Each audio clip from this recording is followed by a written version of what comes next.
Kinshasa à genoux. Faut-il déclarer la capitale ville sinistrée pour enfin la sauver?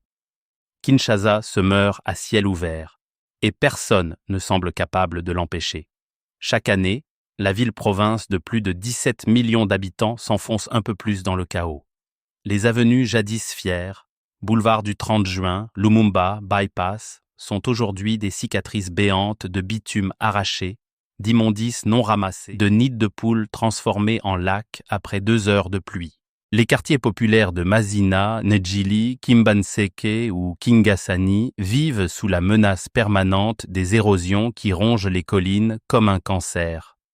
À Lemba, le plateau des professeurs de l'université de Kinshasa glisse littéralement vers la rivière Lukaya. Des maisons entières ont déjà été englouties. D'autres pendent dans le vide, soutenues par des pieux de fortune. À Mont Ngafula, la ravine Kindélé a avalé des dizaines d'habitations en une seule nuit de novembre 2025. Et pourtant, rien ne change. Le gouvernorat de Kinshasa, dirigé depuis avril 2024 par Daniel Bumba, regarde la ville s'effondrer sans avoir ni les moyens ni, semble-t-il, la volonté réelle de l'arrêter.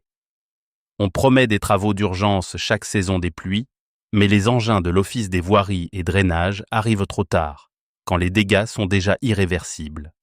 Les caniveaux, lorsqu'ils existent, sont bouchés par des montagnes d'immondices. Les rivières, Ndjili, Makelele, Kalamu, ne sont plus que des égouts à ciel ouvert où l'on jette tout, plastique, carcasses d'animaux, déchets hospitaliers. Quand la pluie tombe, ces rivières débordent et charrient la mort jusqu'au cœur des maisons. En novembre 2025, après seulement 3 jours de fortes averses, plus de 400 000 personnes ont été touchées, des écoles fermées, des marchés submergés, des routes coupées pendant des semaines. Le budget du gouvernorat est une farce. Sur les 600 millions de dollars théoriquement alloués chaque année à la ville-province, moins de 15% sont effectivement exécutés pour les infrastructures. Le reste s'évapore dans des frais de fonctionnement, des marchés de gré à gré opaques ou des salaires fantômes. Les projets phares, le curage des grandes ravines, la construction de dallos, le reboisement des têtes d'érosion, sont lancés en grande pompe devant les caméras, puis abandonnés dès que les journalistes repartent. Les entrepreneurs choisis sont souvent ceux qui reversent la plus grosse rétrocommission. Résultat, des chantiers inachevés, des matériaux volés, des ouvrages qui s'effondrent à la première pluie. L'hôtel de ville, siège du gouvernorat, est lui-même un symbole de cette impuissance. Ses propres caniveaux sont bouchés, ses murs fissurés, son parking inondé chaque saison. Comment demander à une administration qui ne parvient pas à entretenir son propre bâtiment de sauver une ville de 10 000 km²? Cette dérive, cet abandon pur et simple d'une capitale nationale n'est plus un secret pour quiconque. Le président Félix Tshisekedi lui-même, lors du Conseil des ministres du 14 novembre 2025, a fustigé cette dégradation profondément alarmante, voire catastrophique, de la salubrité à Kinshasa, pointant du doigt un manque de suivi manifeste dans la gestion publique. Il a annoncé une convocation imminente des acteurs concernés pour une évaluation urgente, promettant des sanctions exemplaires contre toute défaillance constatée afin de rétablir un cadre urbain acceptable. À peine une semaine plus tôt, le 7 novembre, le même conseil avait déjà réagi aux premiers dégâts des pluies, appelant à actualiser le plan opérationnel contre les catastrophes naturelles et à accélérer les démolitions sur les sites non aedificandi pour prévenir les inondations. Sur instruction du chef de l'État, le ministre des Infrastructures John Banza Lunda a même lancé, le 22 novembre, une riposte d'envergure contre les érosions à Kimbembo et Kimwenza avec des travaux d'urgence pour stabiliser les talus et un système moderne de drainage. Ces déclarations, ces promesses d'action immédiate, sonnent comme un aveu d'échec. L'État central reconnaît que le gouvernorat est dépassé, que l'abandon a trop duré et que des mesures urgentes, au-delà des mots, sont vitales pour endiguer la dérive. Mais sans suivi concret, ces annonces risquent de n'être que des pansements sur une plaie gangrénée. Les Kinois, eux, ont fini par s'habituer à vivre dans la catastrophe. Ils construisent des ponts de fortune en planches au-dessus des ravines, posent des sacs de sable devant leurs portes, prient pour que la pluie s'arrête avant que leur maison ne disparaisse. Les enfants grandissent en apprenant à nager dans les eaux usées avant même de savoir lire.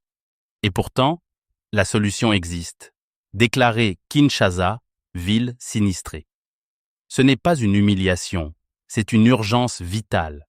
En droit congolais, une telle déclaration, par arrêté du Premier ministre ou du Président de la République, permettrait de débloquer des fonds exceptionnels, de contourner les lourdeurs administratives habituelles, de réquisitionner des moyens militaires et internationaux, et surtout de placer la reconstruction sous une autorité spéciale, hors des griffes du gouvernorat actuel, clairement dépassé par l'ampleur du désastre. Les récentes déclarations du président Félix Tshisekedi en Conseil des ministres soulignent précisément cette nécessité.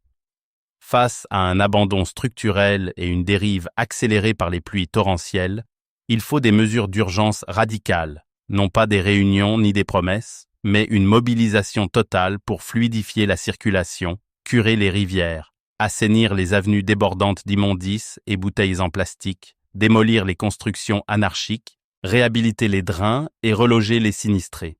Sans cela, les sanctions promises resteront lettre morte et Kinshasa continuera de couler.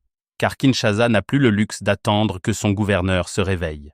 La ville est déjà à genoux. Si rien n'est fait dans les prochains mois, des quartiers entiers vont purement et simplement disparaître de la carte. Et avec eux, des centaines de milliers de vies. Kinshasa ne demande pas la pitié. Elle demande qu'on la traite enfin comme une capitale nationale en péril de mort. Une déclaration de ville sinistrée serait le signal que l'État central prend enfin la mesure du drame. Et d'ailleurs, quand le Conseil des ministres requisitionne l'armée pour essayer de régler la circulation chaotique et rendue pratiquement impossible dans la capitale, ce n'est pas déjà un signe qui demande une formalisation de cet état d'urgence? Ce serait reconnaître que le gouvernorat, seul, n'a ni les compétences, ni les ressources, ni la volonté de sauver la ville qu'il est censé administrer. Il est temps d'arrêter de maquiller la catastrophe. Il est temps de la nommer, cette catastrophe, sous les yeux de tous, pour pouvoir enfin la combattre. Eugène Diomine Dongala, Démocratie chrétienne.